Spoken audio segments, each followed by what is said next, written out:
Fighter jet न मिल पाए। ये वही लोग हैं जिन्होंने तेजस फाइटर प्लेन को भी डिब्बे में बंद करने की तैयारी कर ली थी। साथियों, सच्चाई ये है कि अग्निपथ योजना से देश की ताकत बढ़ेगी और देश का सामर्थ्यवान युवा भी मातृभूमि की सेवा के लिए आगे आएगा। प्राइवेट सेक्टर और पैरामिलिट्री फोर्सेस में भी अग्निवीरों को प्राथमिकता देने की घोषणाएं की है। मैं तो हैरान हूं, कुछ लोगों की समझ को क्या हुआ है, उनकी सोच को क्या हो चुका है। ऐसा भ्रम फैला रहे हैं कि सरकार पेंशन के पैसे बचाने के लिए ये योजना लेकर आई है। मैं जरा ऐसे लोगों की सोच से शर्म आती है, लेकिन मैं ऐसे लोगों से पूछना चाहता हूं, जरा कोई मुझे बताए, आज मोदी के शासनकाल में जो भर्ती होगा, क्या आज ही उसको पेंशन देना है क्या? उसको पेंशन देने की नौबत 30 साल के बाद आएगी और तब तो मोदी 105 साल का हुआ होगा और तब न भी मोदी की सरकार होगी। क्या मोदी जब 105 साल का होगा, 30 साल के बाद जो पेंशन बचेगा उसके लिए मोदी ऐसा राजनीतिक है जो आज गाली खाएगा? क्या तर्क दे रहे हैं? लेकिन साथियों, मेरे लिए दल नहीं, देश सर्वोपरि है।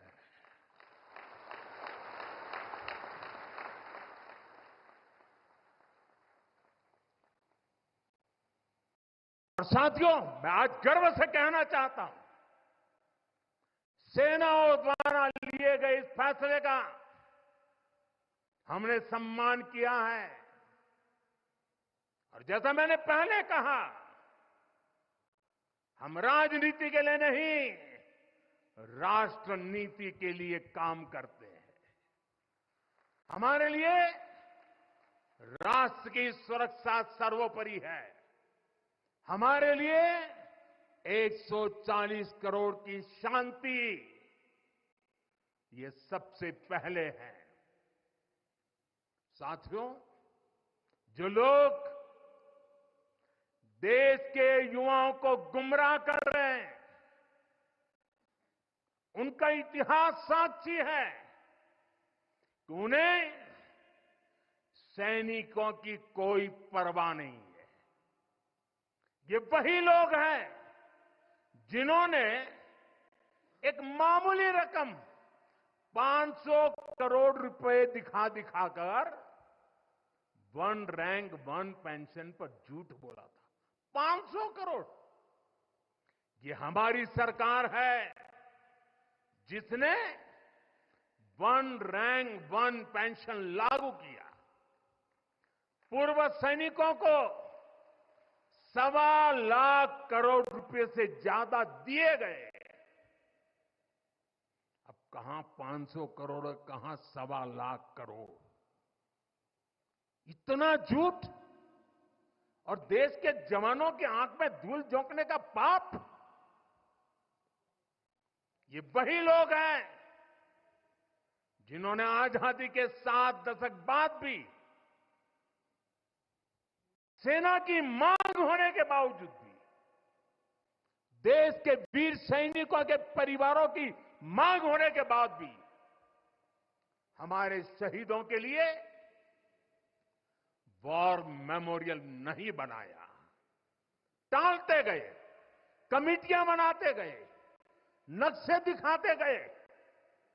ये वही लोग हैं जिन्होंने सीमा पर तैनात हमारे जवानों को पर्याप्त बुलेट प्रूफ जैकेट्स भी नहीं दी थी। और साथियों, ये वही लोग हैं जो करगिल विजय दिवस को भी नजरअंदाज करते रहे। तो देश की कोटि कोटि जनता के आशीर्वाद है कि मुझे तीसरी बार सरकार बनाने का मौका मिला और इसलिए आज ये महत्वपूर्ण ऐतिहासिक घटना का हम पुण्य स्मरण कर पा रहे हैं। वरना अगर वही आ जाते तो इस युद्ध विजय की इस तारीख को याद नहीं करते। साथियों, कारगिल की विजय ये किसी सरकार की विजय नहीं थी।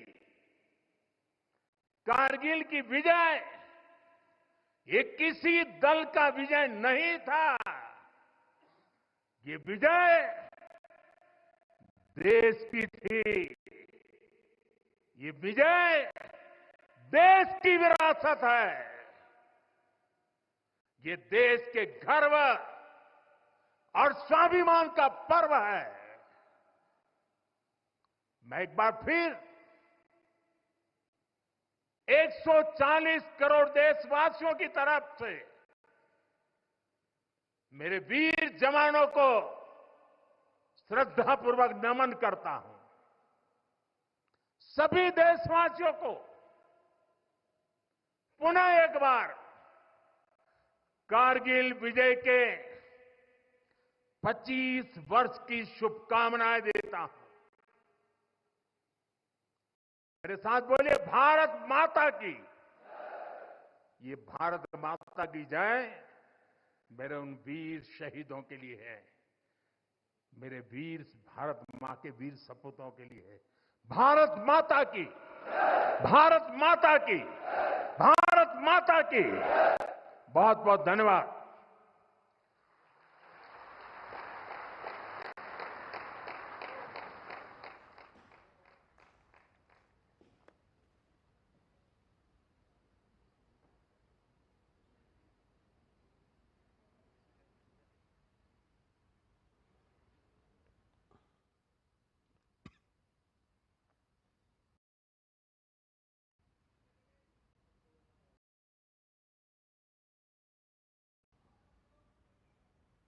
तो आप ये सीधी तस्वीरें देख रहे थे कारगिल युद्ध स्मारक से, जहां प्रधानमंत्री नरेंद्र मोदी पहुंचे थे। कारगिल विजय दिवस के 25 साल के मौके पर शहीदों को श्रद्धांजलि अर्पित करने के लिए प्रधानमंत्री ने अपने संबोधन में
और ये तस्वीरें कारगिल युद्ध स्मारक द्रास से, जहां पे प्रधानमंत्री नरेंद्र मोदी पहुंचे और 140 करोड़ भारतीयों की ओर से उन्होंने श्रद्धांजलि अर्पित की।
तो ये तस्वीरें आप देख रहे हैं कारगिल युद्ध स्मारक द्रास से, जहां पर प्रधानमंत्री नरेंद्र मोदी पहुंचे हुए हैं और अपने आप में वो उन श्रद्धांजलि अर्पित कर रहे हैं उन शहीदों को जिन्होंने कारगिल विजय की गाथा अपने सर्वोच्च बलिदान के साथ में लिखी थी। हमने देखा कैसे प्रधानमंत्री ने उन्हें श्रद्धांजलि अर्पित की और एयरफोर्स के विमानों के माध्यम से वहां पे पुष्प वर्षा की गई। और ये तस्वीरों में जहां पर वो वॉल ऑफ फेम है, जहां पर तमाम उन शहीदों के नाम, उनके रैंक, उनकी उस बटालियन का जिक्र किया गया है जिन्होंने अपना सर्वोच्च बलिदान कारगिल में दिया था।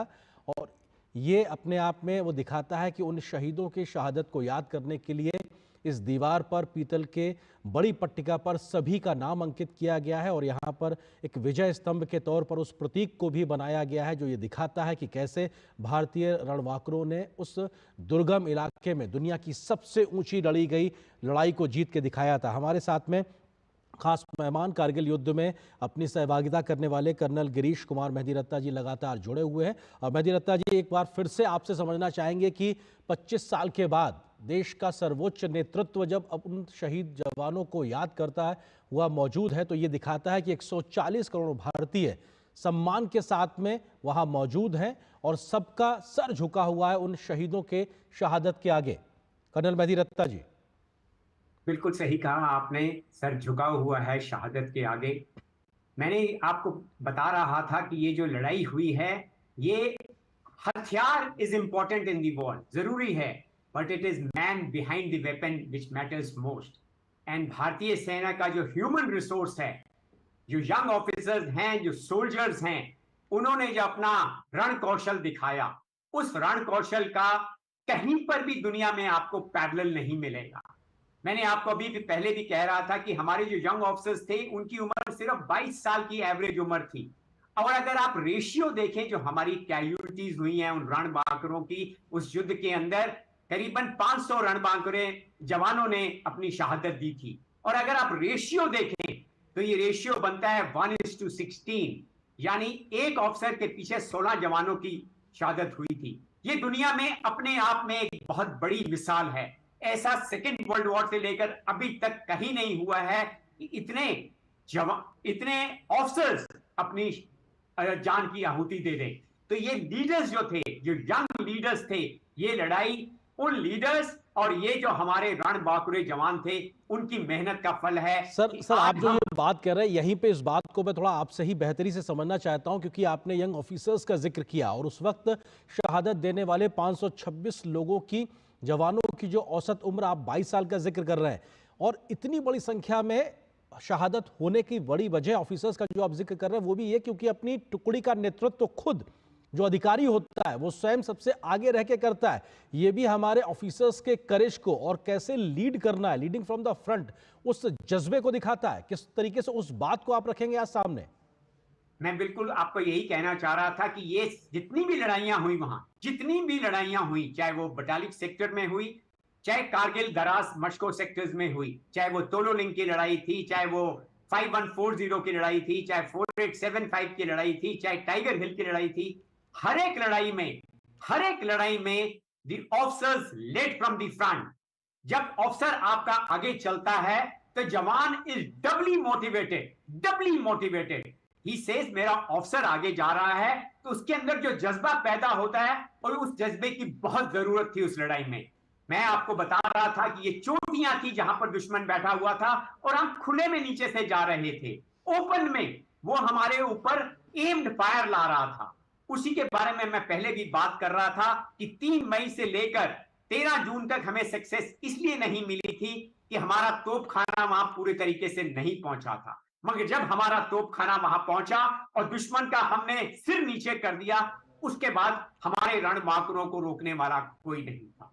यही मैं कहना चाहता हूं कि दुश्मन के जो 80% कैजुअलिटीज, 80% कैजुअलिटीज कारगिल वॉर में जो हुई हैं वो आर्टिलरी फायर से हुई हैं। और उसके बाद हमारे लीडर्स और हमारे रणबांकुरों ने जो कार्य कुशलता दिखाई, जो रण कौशल दिखाया, उसकी मेन वजह यही है आज कारगिल की सारी चोटियां जिन पे दुश्मन हमारे ऊपर निफेरियस डिजाइन्स लेके आया था, सब हमारे पास वापस है। जी सर, आप जो बात कह रहे हैं अपने आप में जब उसको सुन रहे हैं तो रोंगटे खड़े होते हैं, क्योंकि वो दृश्य अनायास ही मन में कौंधने लगता है कि कैसे दुर्गम परिस्थितियों में हमारे रणबांकुरों ने इस वीर गाथा को अंजाम दिया। वहां पर उस शहादत के साथ में देश के मान सम्मान, तिरंगे के मान सम्मान के लिए उन्होंने सर्वोच्च बलिदान दिया है।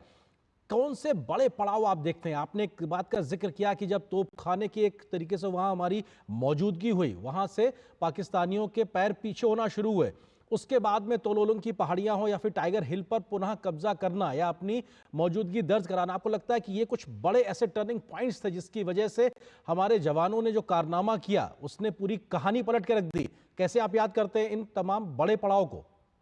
बड़ा पड़ाव मैं कहना चाहूंगा, ये तोलोलिंग की बैटल थी, दैट लेड द फाउंडेशंस। उसने नींव रखी थी हमारी जीत की, और वो नींव तभी रखी गई थी जब हमने एक नया कॉन्सेप्ट आर्टिलरी फायर में लाए थे। 100 गन्स, आप अंदाजा भी नहीं लगा सकते, 100 गन्स हम एक टारगेट के ऊपर मार रहे थे। almost 9,000 rounds were fired on the Tololing feature in a matter of couple of hours. कुछ ही घंटों में 9,000 गोले अगर आप एक टारगेट के ऊपर मारते हैं तब अंदाजा लगा लिए, it is something like a micro nuke which has been fired. और जो हमने पाकिस्तान सेना के इंटरसेप्ट पकड़े, वो इंटरसेप्ट में यही बोल रहे थे कि हिंदुस्तान की आर्टिलरी ने, हिंदुस्तान के तोपखाने ने हमारे ऊपर कहर ढा दिया है, हमें बचाओ। वो अपने सीनियर्स को ये बता रहे थे। मैं आपको इसमें यहां पर एक और चीज कहना चाहूंगा, एक नए कॉन्सेप्ट की शुरुआत इस लड़ाई से हुई थी, और उसके बाद इन्फेंट्री और आर्टिलरी का जो समन्वय हुआ था, जो कोऑर्डिनेशन हुआ था, जो मेल जोल हुआ था, वो एक मेन कारण था जिसकी वजह से गिरीश मरियत्ता जी, अब आपको विनम्रता से रुकना चाहेंगे। कुछ और तस्वीरें और गौरव गाथाएं हम आपके साथ साझा करना चाहते हैं इस मौके पर, जो कि लगातार ये याद दिलाता है कि 25 साल का जो ये सफर है किस तरीके से अपने आप में पूरा हुआ। और आज युद्ध स्मारक द्रास में, जो कारगिल युद्ध स्मारक है, वहां प्रधानमंत्री पहुंचे हुए हैं वहां पे श्रद्धांजलि अर्पित करने के लिए। तस्वीरें आप लगातार देख रहे हैं। शहीदों की चिताओं पर लगेंगे हर बरस मेले। जय हिंद, मैं राइफलमैन अमित सिंह। और मैं राइफलमैन जीवन श्रेष्ठ, 7 बटालियन 11 गोरखा राइफल भारतीय सेना की तरफ से आप सभी का इस कारगिल वॉर मेमोरियल में हार्दिक स्वागत तथा अभिनंदन करते हैं। कारगिल युद्ध का एक बड़ा भाग इसी द्रोह सेक्टर से लड़ा गया। इसके अलावा आप जिस स्थान पर उपस्थित हैं, वहां से उन पहाड़ियों की चंद एक चोटियां दिखाई देती हैं, जिन पर सन 1999 में पाकिस्तानी सेना ने धोखे से घुसपैठ की थी। आप जिस रास्ते से आए हैं उसे नेशनल हाईवे के नाम से जाना जाता है। टाइगर हिल की ऊंचाई समुद्र तल से लगभग 16,700 फीट है। टाइगर हिल बाएं, दूसरी नुकीली चोटी, नाम राइनो हॉर्न बाएं, एक हल्का गोलाकार टॉप, नाम 0.4875 को आज हम बद्रा टॉप के नाम से जानते हैं। आपके सामने तोलोलिंग पहाड़ पर दुश्मन के करीब 100 सैनिक थे। ये उनके द्वारा की गई एक गहरी घुसपैठ थी। वहां से दुश्मन NH-1 पर प्रभावशाली फायर डाल रहा था। 2 जुलाई की रात दोनों ही बटालियनों ने भिन्न भिन्न दिशाओं से हमला शुरू किया। लक्ष्य कठिन था पर असंभव नहीं। इस उत्तम गुस्सा की लड़ाई के बाद अंत 11 जुलाई टाइगर हिल की चोटी पर फिर से तिरंगा लहराया गया। उनके अदम्य साहस को देखते हुए 18 ग्रेनेडियर थे, ग्रेनेडियर योगेंद्र सिंह यादव को परमवीर चक्र और लेफ्टिनेंट बलवान सिंह को महावीर चक्र से सम्मानित किया गया।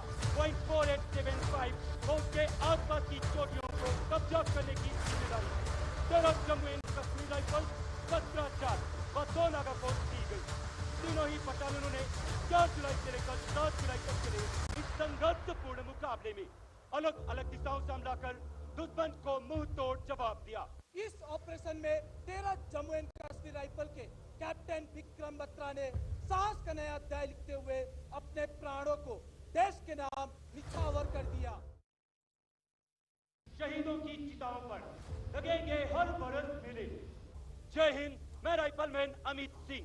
और मैं राइफलमैन जीवन श्रेष्ठ, 7 बटालियन 11 गोरखा राइफल भारतीय सेना की तरफ से आप सभी का इस कारगिल वॉर मेमोरियल में हार्दिक स्वागत तथा अभिनंदन करते हैं। कारगिल युद्ध का एक बड़ा भाग इसी द्रोण सेक्टर से लड़ा गया। इसके अलावा आप जिस स्थान पर उपस्थित हैं, वहां से उन पहाड़ियों की चंद एक चोटियां दिखाई देती हैं, जिन पर सन 1999 में पाकिस्तानी सेना ने धोखे से घुसपैठ की थी। आप जिस रास्ते से आए हैं उसे नेशनल हाईवे के नाम से जाना जाता है। टाइगर हिल की ऊंचाई समुद्र तल से लगभग 16,700 फीट है। टाइगर हिल बाएं, दूसरी नुकीली चोटी, नाम राइनो हॉर्न बाएं, एक हल्का गोलाकार टॉप, नाम 0.4875 को आज हम बत्रा टॉप के नाम से जानते हैं। आपके सामने तोललिंग पहाड़ पर दुश्मन के करीब 100 सैनिक थे। ये उनके द्वारा की गई एक गहरी घुसपैठ थी। वहां से दुश्मन NH-1 पर प्रभावशाली फायर डाल रहा था। 2 जुलाई की रात दोनों ही बटालियनों ने भिन्न भिन्न दिशाओं से हमला शुरू किया। लक्ष्य कठिन था पर असंभव नहीं। इस गुत्थम गुत्था की लड़ाई के बाद अंत 11 जुलाई टाइगर हिल की चोटी पर फिर से तिरंगा लहराया गया। उनके आदम में साहस को देखते हुए 18 ग्रेनेडियर्स थे। ग्रेनेडियर योगेंद्र सिंह यादव को परमवीर चक्र और लेफ्टिनेंट बलवान सिंह को महावीर चक्र से सम्मानित किया गया। 0.4875 के आसपास की चोटियों को कब्जा करने की जिम्मेदारी तेरह जम्मू एंड कश्मीर राइफल्स 17-4 व 2 नागा को दी गई। तीनों ही बटालियनों ने 4 जुलाई से लेकर 7 जुलाई तक चले इस संघर्षपूर्ण मुकाबले में अलग अलग दिशाओं से हमला कर दुश्मन को मुंह तोड़ जवाब दिया। इस ऑपरेशन में 13 जम्मू एंड कश्मीर राइफल के कैप्टन विक्रम बत्रा ने साहस का नया अध्याय लिखते हुए अपने प्राणों को देश के नाम निछावर कर दिया। शहीदों की चिताओं पर लगेंगे हर बरस मेले। जय हिंद, मैं राइफलमैन अमित सिंह और मैं राइफलमैन जीवन श्रेष्ठा 7 बटालियन 11 गोरखा राइफल भारतीय सेना की तरफ से आप सभी का इस कारगिल वॉर मेमोरियल में हार्दिक स्वागत तथा अभिनंदन करते हैं। कारगिल युद्ध का एक बड़ा भाग इसी द्रोण सेक्टर से लड़ा गया। इसके अलावा आप जिस स्थान पर उपस्थित हैं, वहां से उन पहाड़ियों की चंद एक चोटियां दिखाई देती हैं, जिन पर सन 1999 में पाकिस्तानी सेना ने धोखे से घुसपैठ की थी। आप जिस रास्ते से आए हैं उसे नेशनल हाईवे के नाम से जाना जाता है। टाइगर हिल की ऊंचाई समुद्र तल से लगभग 16,700 फीट है। टाइगर हिल बाएं, दूसरी नुकीली चोटी, नाम राइनो हॉर्न बाएं, एक हल्का गोलाकार टॉप, नाम 0.4875 को आज हम बत्रा टॉप के नाम से जानते हैं। आपके सामने तोललिंग पहाड़ पर दुश्मन के करीब 100 सैनिक थे। ये उनके द्वारा की गई एक गहरी घुसपैठ थी। वहां से दुश्मन NH-1 पर प्रभावशाली फायर डाल रहा था। 2 जुलाई की रात दोनों ही बटालियनों ने भिन्न भिन्न दिशाओं से हमला शुरू किया। लक्ष्य कठिन था पर असंभव नहीं। इस गुत्थम गुत्था की लड़ाई के बाद अंत 11 जुलाई टाइगर हिल की चोटी पर फिर से तिरंगा लहराया गया। उनके आदम में साहस को देखते हुए 18 ग्रेनेडियर्स थे। ग्रेनेडियर योगेंद्र सिंह यादव को परमवीर चक्र और लेफ्टिनेंट बलवान सिंह को महावीर चक्र से सम्मानित किया गया। 0.4875 के आसपास की चोटियों को कब्जा करने की जिम्मेदारी 13 जम्मू एंड कश्मीर राइफल्स 17-4 व 2 नागा को दी गई। तीनों ही बटालियनों ने 4 जुलाई से लेकर 7 जुलाई तक चले इस संघर्षपूर्ण मुकाबले में अलग अलग दिशाओं से हमला कर दुश्मन को मुंह तोड़ जवाब दिया। इस ऑपरेशन में 13 जम्मू एंड कश्मीर राइफल के कैप्टन विक्रम बत्रा ने साहस का नया अध्याय लिखते हुए अपने प्राणों को देश के नाम निछावर।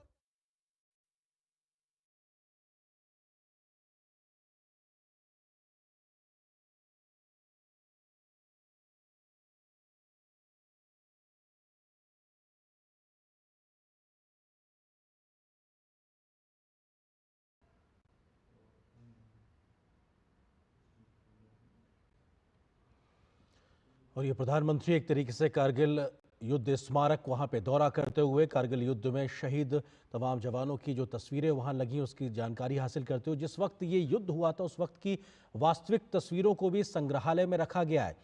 कौन से साजो सामान इस्तेमाल किए थे भारतीय सैनिकों ने उसका भी संग्रहित किया गया है। तो पाकिस्तान के कब्जे से बरामद किए गए गोला बारूद और तमाम अन्य प्रकार के सामान को भी इस संग्रहालय में संरक्षित किया गया है।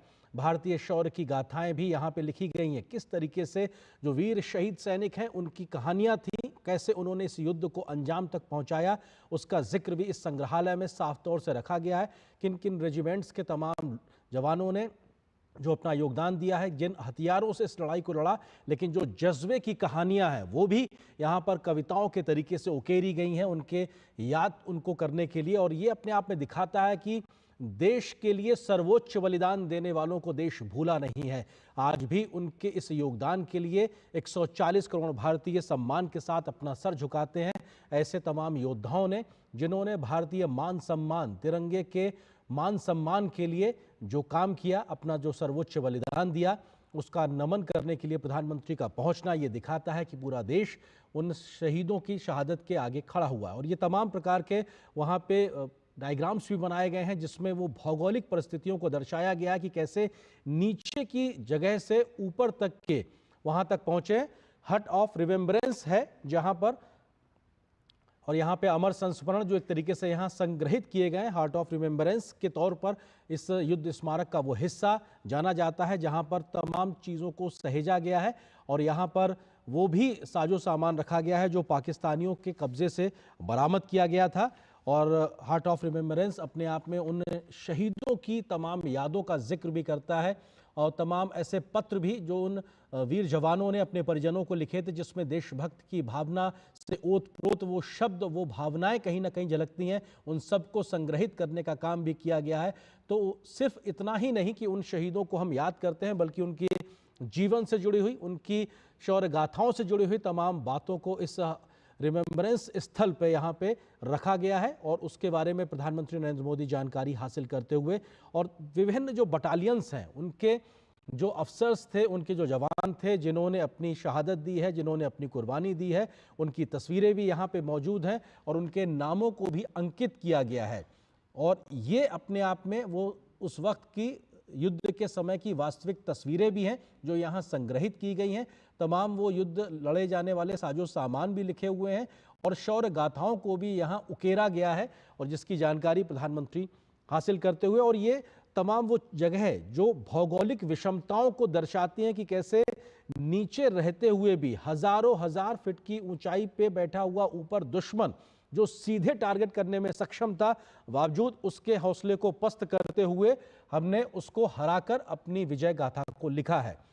तो ये तस्वीरें आप लगातार प्रधानमंत्री के दौरे से जुड़ी देख रहे हैं और ये ग्रुप फोटो है जिसमें तमाम वो परिजन मौजूद हैं जिनके परिजनों ने शहादत दी है। उस वक्त के जो तमाम जो शहादत देने वाले लोग हैं उनके परिजन भी मौजूद हैं, प्रधानमंत्री की मौजूदगी है, तमाम सेना के बड़े अधिकारी मौजूद हैं और ये दिखाता है कि परिजनों के साथ पूरा देश आज खड़ा हुआ है और तिरंगे की तले ये सबकी मौजूदगी दिखाता है कि ये भारत माता की जय और भारत के इस तिरंगे और मान सम्मान के लिए पीछे दिख रही इन चोटियों, भले ही ये जमीन का एक टुकड़ा मात्र कहा जाए लेकिन वो एक टुकड़ा नहीं, हमारे मान सम्मान का प्रतीक है जिसकी एक एक इंच जमीन को हमने अपनी शौर्य की गाथाओं से अपने लहू को बहाकर हासिल किया और दिखाया दुनिया को और दिखाया पाकिस्तान को कि आपकी एक भी नापाक हरकत को हम नेस्तनाबूद कर देंगे। और ये उस अमर गाथा, उस विजय पथ की कहानी है जो हमारे देश के रणबांकुरों ने, सेनाओं ने मिलकर लिखी है आज से 25 साल पहले कारगिल के युद्ध में। और आज 25 साल का ये पड़ाव हमें उन शहीदों की, उन तमाम युद्धकर्मियों के योगदान को याद दिलाता है जिन्होंने अदम्य शौर्य और पराक्रम को दिखाते हुए आज के इस दिन तक पहुंचने का हम देशवासियों को मौका दिया है। 26 जुलाई 1999 वो दिन जब उस वक्त प्रधानमंत्री रहे अटल बिहारी वाजपेयी जी ने युद्ध जीतने की घोषणा की थी और ये कहा था कि अब ये ऑपरेशन विजय पूरा हुआ है और देश ने इस युद्ध को जीत लिया है। तमाम ऐसे मौके आए जब हमारी तमाम रणनीतियां उतनी कारगर साबित होती नजर नहीं आई, लेकिन हर बदलते दिन के साथ हमने अपनी रणनीति को बदला, कैसे इन्फेंट्री ने अपनी लड़ाई लड़ी, कैसे वायुसेना ने अपने मोर्चेबंदी की और उसके बाद जाके पाकिस्तान की इस घुसपैठ की कोशिश को पूरी तरह नाकाम किया गया। पाकिस्तान के उस वक्त के प्रधानमंत्री नवाज शरीफ अमेरिका दौड़कर गए थे किसी तरीके से हमको और हमारे देश को बचा लीजिए, क्योंकि हिंदुस्तान ने इस बात का प्रण लिया था कि हम अपनी एक एक इंच जमीन वापस लेने तक रुकने वाले नहीं हैं। और ये संदेश साफ तौर से दुनिया को दिया गया था और उस वक्त हिंदुस्तान को इस लड़ाई में कई प्रकार से कुछ देशों की जो मदद भी मिली, जिसमें इजराइल का नाम बेहतरी से आता है कि युद्ध सामग्री की एक मौजूदगी होना भी बहुत मायने रखता है। लेकिन साजो सामान ही नहीं, युद्ध के गोली बारूद और गोला ही नहीं, बल्कि जो जज्बे की कहानी, जिस जज्बे से इस युद्ध को भारतीय रणबांकुरों ने, नौजवानों ने, जवानों ने उस वक्त लड़ा, ये उसकी कहानी है। और शायद इसीलिए कारगिल युद्ध स्मारक में एक विजय पथ का निर्माण भी किया गया है, जिसके दोनों ओर तमाम शहीदों के बारे में जानकारी लिखी गई। और उस विजय पथ को विजय पथ नाम ही इसलिए दिया गया है कि इस पथ के माध्यम से आप जब वहां से गुजरेंगे तो तमाम उन शहीदों के नाम, स्मारक और उनकी गाथाओं को वहां उकेरने से, पढ़ने के आप जान पाएंगे कि कैसे इस माध्यम से, इस शौर्य गाथा के तरीके से इन्होंने अपना जो योगदान दिया है, तब जाकर आज ये तिरंगा यहाँ पर अपनी पूरे आन बान के साथ लहराता नजर आ रहा है। ये ग्रुप फोटो प्रधानमंत्री की मौजूदगी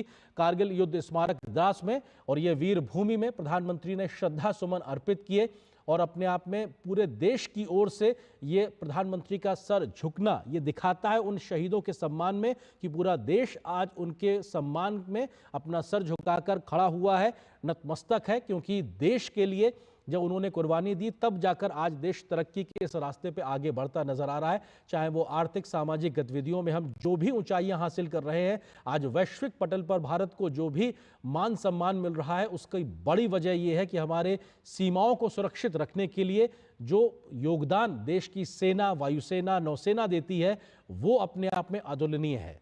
खुला सुरंग प्रथम विस्फोट कार्यक्रम के ऐतिहासिक समारोह में माननीय प्रधानमंत्री श्री नरेंद्र मोदी जी एवं सभी गणमान्य अतिथिगणों का हार्दिक स्वागत एवं अभिनंदन करती हूं। जैसे कि आप सभी को ज्ञात है कि शृंखला सुरंग के निर्माण कार्य का शुभ आरंभ माननीय प्रधानमंत्री जी के कर कमलों द्वारा पहले विस्फोट से किया जाएगा।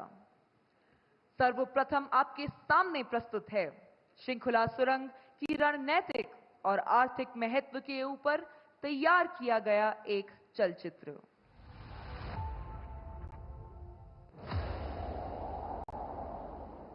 भारत के सुदूर उत्तर में बसा सीमावर्ती केंद्र शासित प्रदेश लद्दाख अपनी भौगोलिक स्थिति एवं कठिन मौसम की वजह से दुनिया के सबसे कठिन इलाकों में भी जाना जाता है।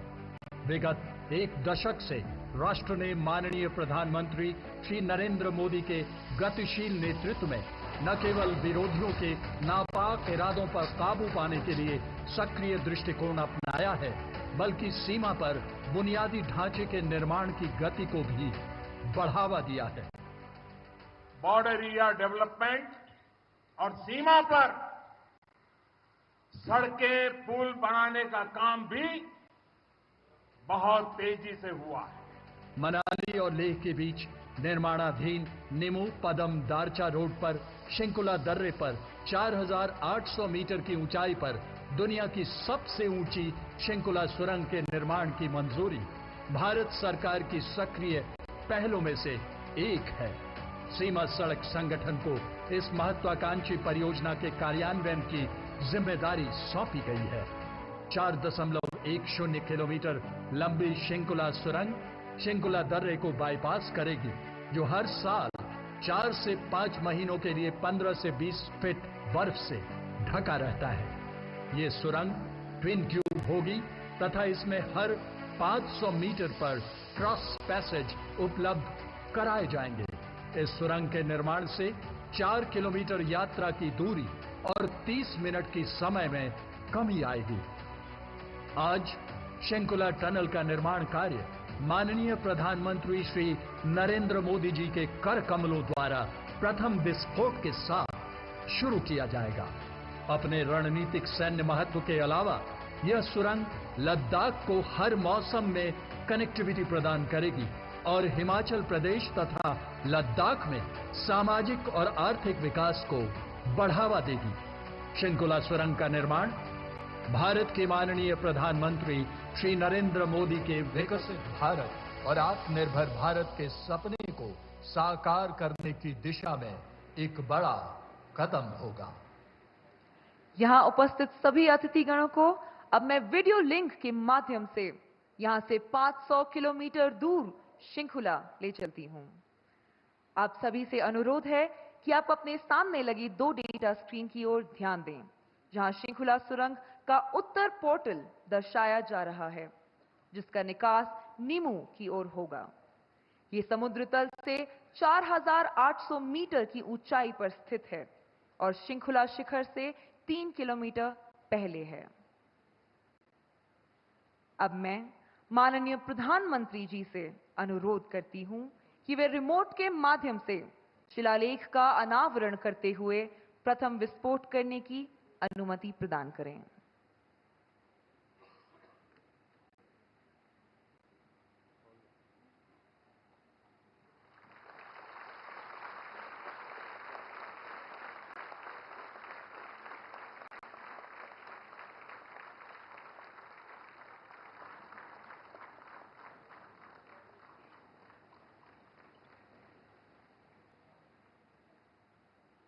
अब कुछ ही क्षणों में आप शंकुला सुरंग का पहला विस्फोट देखेंगे, जिससे सुरंग के निर्माण कार्य की शुरुआत होगी।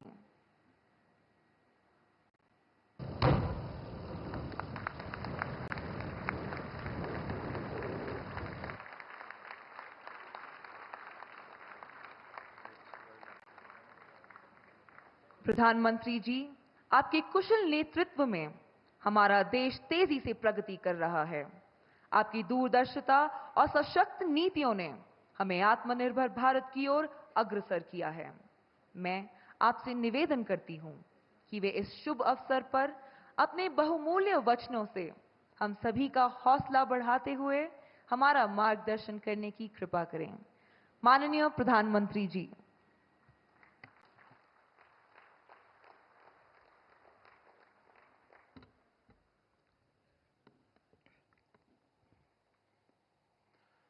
भारत माता की, भारत माता की आवाज पहाड़ी के उस पार सुनाई देनी चाहिए।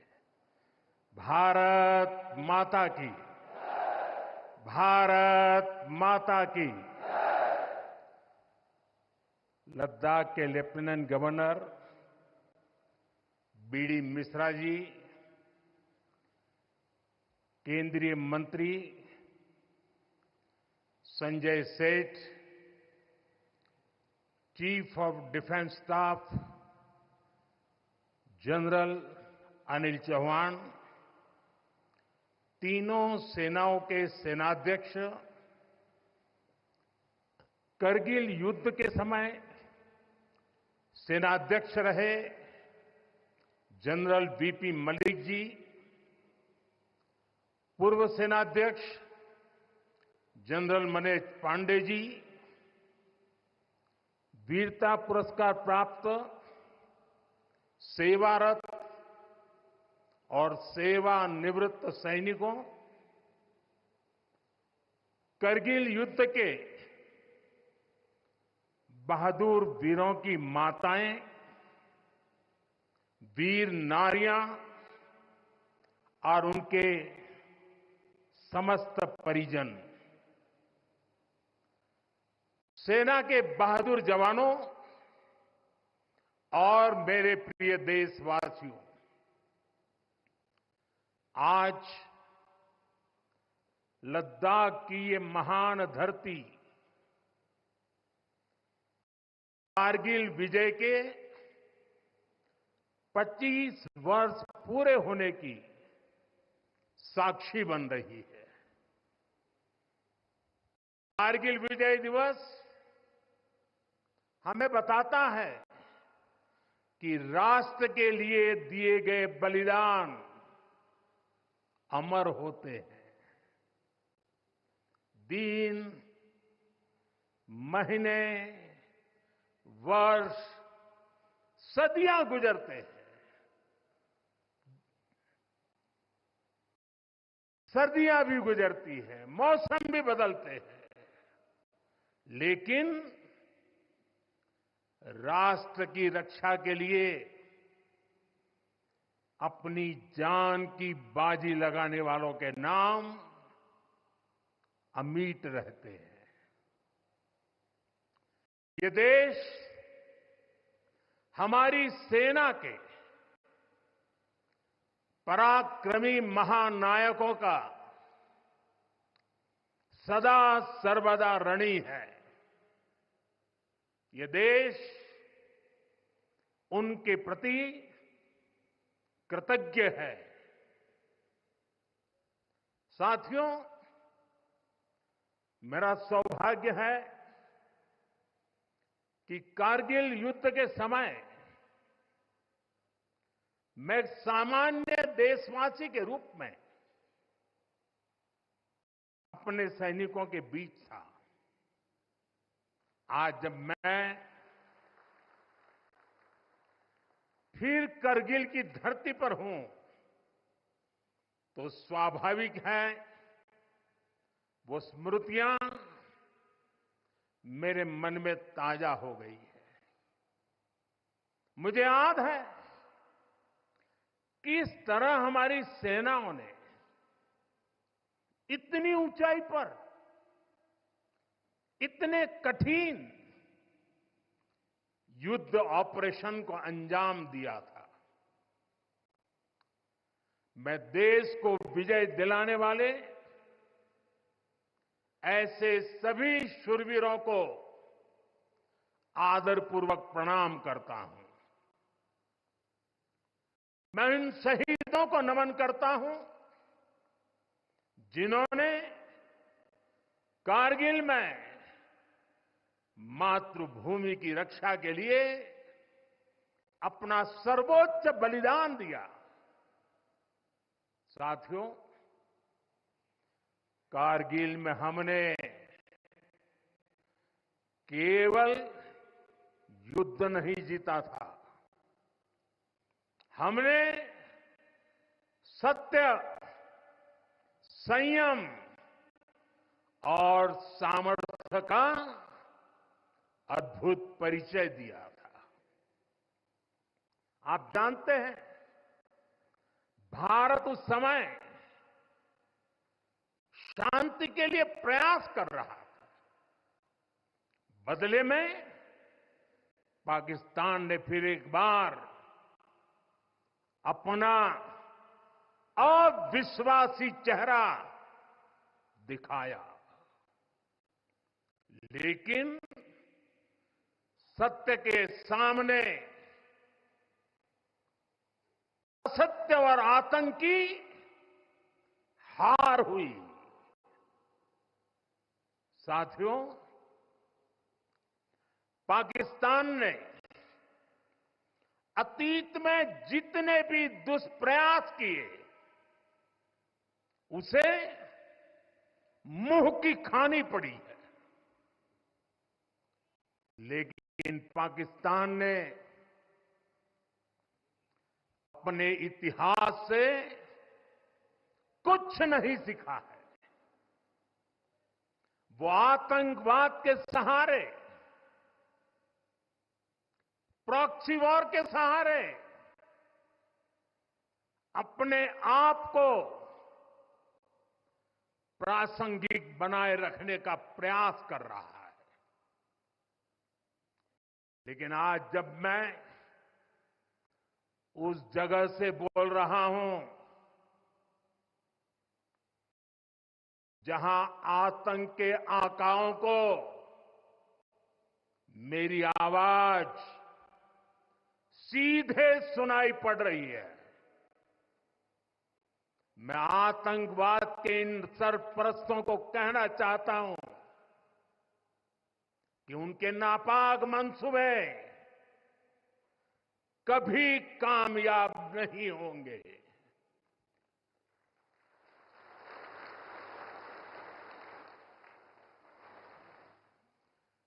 आतंकवाद को हमारे जाबाज पूरी ताकत से कुचलेंगे। दुश्मन को मुंहतोड़ जवाब दिया जाएगा। साथियों, लद्दाख हो या फिर जम्मू कश्मीर, विकास के सामने आ रही हर चुनौती को भारत परास्त करके ही रहेगा।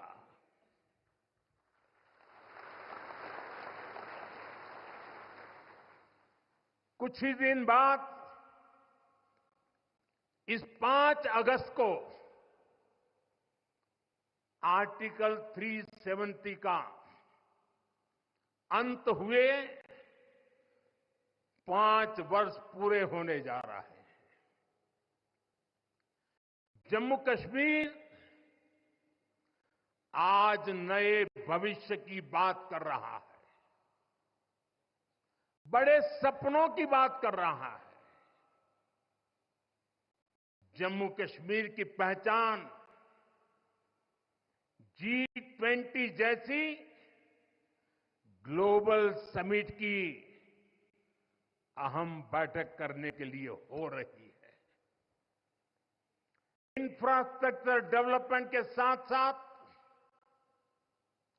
जम्मू कश्मीर लेह लद्दाख में टूरिज्म सेक्टर भी तेजी से ग्रो कर रहा है। दशकों बाद कश्मीर में सिनेमा घर खुला है। 3.5 दशक के बाद पहली बार श्रीनगर में ताजिया निकला है। धरती का हमारा स्वर्ग तेजी से शांति और सौहार्द की दिशा में आगे बढ़ रहा है। साथियों, आज लद्दाख में भी विकास की नई धारा बनी है।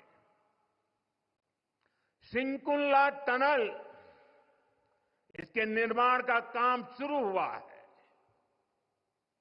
सिंकुल्ला टनल के जरिए लद्दाख पूरे साल हर मौसम में देश से कनेक्टेड रहेगा। ये टनल लद्दाख के विकास और बेहतर भविष्य के लिए नई संभावनाओं का नया रास्ता खोलेगी। हम सभी को पता है कि कठोर मौसम की वजह से लद्दाख के लोगों को कितनी मुश्किलें आती हैं। सिंकुल्ला टनल के बनने से ये मुश्किलें भी कम होगी। मैं लद्दाख के मेरे भाई बहनों को इस टनल का काम शुरू होने के लिए विशेष बधाई देता हूं। साथियों, लद्दाख के लोगों का हित हमेशा हमारी प्राथमिकता रहा है। मुझे याद है कोरोना के समय में कारगिल क्षेत्र के हमारे कई लोग ईरान में फंस गए थे। उन्हें वापस लाने के लिए मैंने व्यक्तिगत स्तर पर काफी प्रयास किए।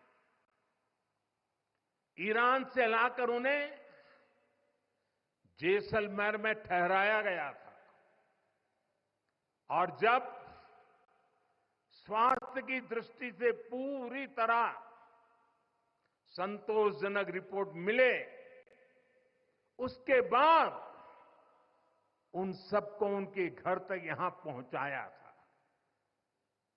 हमें संतोष है कि हम अनेकों जिंदगियों को बचा पाए। यहां के लोगों की सुविधाएं बढ़े, ईज ऑफ लिविंग बढ़े, इसके लिए भारत सरकार निरंतर प्रयास कर रही है। बीते 5 वर्षों में ही हमने लद्दाख के बजट को 1100 करोड़ से बढ़ाकर 6000 करोड़ रुपए कर दिया है। यानी करीब करीब 6 गुना की वृद्धि। ये पैसा आज लद्दाख के लोगों के विकास में, यहां सुविधाएं बढ़ाने में काम आ रहा है। आप देखिए, सड़क, बिजली, पानी, शिक्षा, पावर सप्लाई, रोजगार, लद्दाख में हर दिशा में दृश्य भी बदल रहा है, परिदृश्य भी बदल रहा है।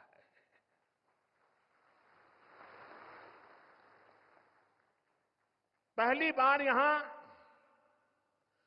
होलिस्टिक प्लानिंग के साथ काम हो रहा है। जल जीवन मिशन की वजह से अब लद्दाख के 90% से ज्यादा घरों में पाइप से पीने का पानी पहुंच रहा है। लद्दाख के युवाओं को क्वालिटी हायर एजुकेशन मिले, इसके लिए यहां सिंधु सेंट्रल यूनिवर्सिटी का निर्माण हो रहा है। पूरे लद्दाख क्षेत्र को 4G नेटवर्क से जोड़ने का काम भी चल रहा है। 13 किलोमीटर लंबी जोजिला टनल का काम भी जारी है। इसके वजन बनने से नेशनल हाईवे नंबर 1 पर भी ऑल वेदर कनेक्टिविटी हो जाएगी। साथियों, हमने देश के सीमावर्ती क्षेत्रों में विकास के असाधारण लक्ष्य तय किए हैं। चैलेंजिंग टास्क को अपने हाथों में लिया है। बॉर्डर रोड ऑर्गेनाइजेशन बीआरओ ने ऐसे लक्ष्यों को पूरा करने के लिए अभूतपूर्व गति से काम किया है। बीआरओ ने पिछले 3 साल में ही 330 से ज्यादा इंफ्रास्ट्रक्चर प्रोजेक्ट पूरे किए हैं। इसमें लद्दाख के विकास कार्यों से लेकर पूर्वोत्तर में सेला टनल जैसे प्रोजेक्ट भी शामिल है। मुश्किल टेरेन्स में विकास की एक गति नए भारत की क्षमता और दिशा दोनों दिखाते हैं। साथियों, आज की वैश्विक परिस्थितियां पहले से अलग है। इसलिए हमारी सेनाओं को हथियारों और उपकरणों के साथ साथ कार्यशैली और व्यवस्थाओं में भी आधुनिक होना चाहिए। इसलिए देश दशकों से डिफेंस सेक्टर में बड़े रिफॉर्म्स की जरूरत महसूस करता रहा था। सेना स्वयं वर्षों से इसकी मांग कर रही थी। लेकिन दुर्भाग्य से पहले इसे उतना महत्व नहीं दिया गया। बीते 10 वर्षों में हमने डिफेंस रिफॉर्म्स को रक्षा क्षेत्र की पहली प्राथमिकता बनाया है। इन रिफॉर्म्स के कारण आज हमारी सेनाएं ज्यादा सक्षम हुई हैं, आत्मनिर्भर हो रही है। आज डिफेंस प्रोक्योरमेंट में बड़ी हिस्सेदारी भारतीय डिफेंस इंडस्ट्री को दी जा रही है। डिफेंस में रिसर्च एंड डेवलपमेंट बजट का भी 25% प्राइवेट सेक्टर के लिए रिजर्व किया गया है। ऐसे ही प्रयासों का परिणाम है कि भारत का डिफेंस प्रोडक्शन अब 1.25 लाख करोड़ रुपए से ज्यादा हो चुका है। अभी भारत की गिनती हथियार मंगाने वाले देश के रूप में भी थी। अब भारत एक्सपोर्टर के तौर पर अपनी पहचान बना रहा है।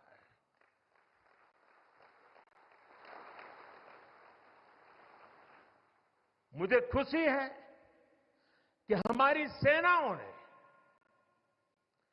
5000 से ज्यादा हथियारों और ये सैन्य उपकरणों की लिस्ट बनाकर ये तय किया है कि अब ये 5000 आइटम्स बाहर से नहीं मंगवाए जाएंगे। मैं इसके लिए सेना नेतृत्व को बधाई देता हूं। साथियों, डिफेंस सेक्टर में रिफॉर्म्स के लिए भी भारत की आर्म्ड फोर्सेस की सराहना करना चाहता हूं। हमारी सेनाओं ने बीते वर्षों में कई साहसिक निर्णय लिए हैं।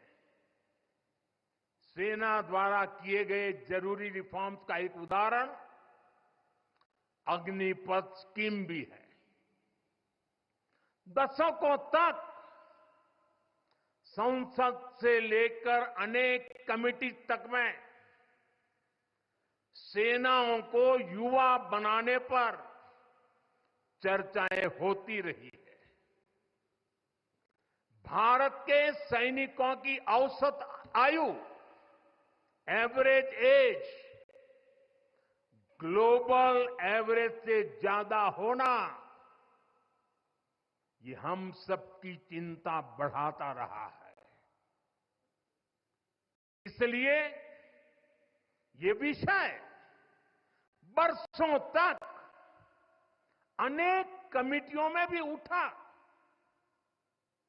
लेकिन देश की सुरक्षा से जुड़ी इस चुनौती के समाधान की पहले इच्छा शक्ति नहीं दिखाई गई।